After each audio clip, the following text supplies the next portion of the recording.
فقیر تھا، ملنگ درویش، اللہ کا بندہ. اس کی عادت یہ تھی کہ اپنے ڈیرے پہ آنے والوں کو کھلاتا، ان کو پلاتا، ان کی ضروریات کا خیال رکھتا، لیکن کوئی مالی آسودگیاں نہیں تھی. ہوتا یہ تھا کہ بعض اوقات لوگ آتے تو ادھار لے کر کے وہ لوگوں کو کھلا دیتا.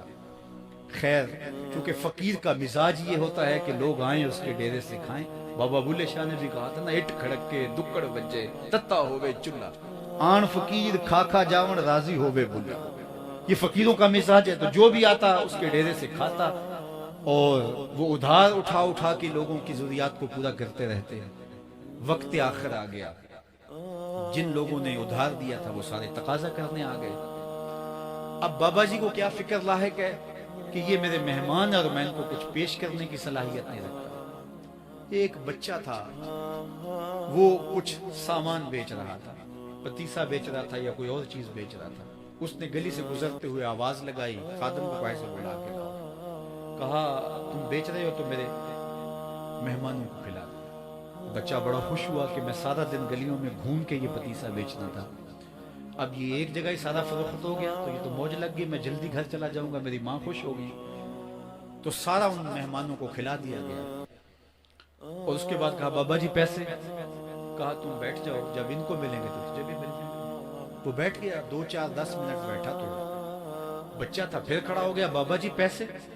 کہا جب ان کو ملیں گے تو تجھے بھی مل جائیں گے. پھر آدھا گھنٹہ گزرا تو پھر اس نے کہا بابا جی پیسے؟ میری ماں میرا انتظار کر رہی ہے، ہمارے گھر کا چولہا اسی سے جلتا ہے، میں یہ پیسے لے کر جاؤں گا اور میری ماں کوئی ہنڈیا خریدے گی اور ہم شام کا گھر کا کوئی سلسلہ کریں گے. کہا بیٹا جب ان کو ملے گا تو تجھے بھی مل جائے گا. بچے نے رونا شروع کر دیا. یتیم بچہ تھا، اس کا سارا آسرا یہی تھا. اس نے رونا شروع کر دیا. جب بچہ رویا اللہ کی رحمت کو جوش آیا. کوئی مرید نذرانہ لے کے ان بزرگوں کے پاس آ گیا اور اشرفیوں کی بھری ہوئی تھیلی پیش کی.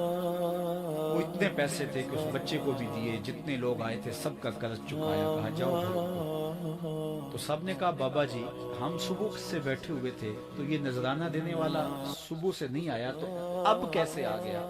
کہا صبح سے تمہارے اندر کوئی رونے والا نہیں تھا، ایک رونے والا آیا تو باقیوں کا بھی کام بن گیا. بعض اوقات کسی ایک شخص کی وجہ سے باقیوں کی خطائیں بھی معاف ہوتی ہیں. آج ہم اجتماعی طور پہ تا حد نظر اندر باہر اوپر نیچے اتنے لوگوں کے ہجوم میں اللہ کی بارگاہ سے یہ توقع رکھتے ہیں کہ مالک اتنے ہجوم میں کوئی ایک تو ہوگا جو تیرا لاڈلا ہوگا، کوئی ایک تو ہوگا جو تیرا بہت قریبی ہوگا، کوئی ایک تو ہوگا جس پہ تیری رحمتیں برسیں گی. تو مالک اس کے صدقے سے ہماری خطائیں بھی معاف کر دے، ہمارے گناہ بھی معاف کر دے. کوئی ایک رونے والی آنکھ مل گئی تو باقیوں کا بھی کام بن جائے گا. اٹھ فریدا ستیا تے میلہ ویکھن جا، وت کوئی بخشیا مل جاوے تے تم ہی بخشیا جا. میرے مالک ہم سب کی خطائیں معاف کر دے، ہم سب سے درگزر فرما اور ہم سب کے باطن کو ستھرائیاں دے دے، ہمارے اندر کو پاکیزگیاں دے دے. بہت وقت میں نے اور آپ نے صاحب گزار لیا، تیزی کے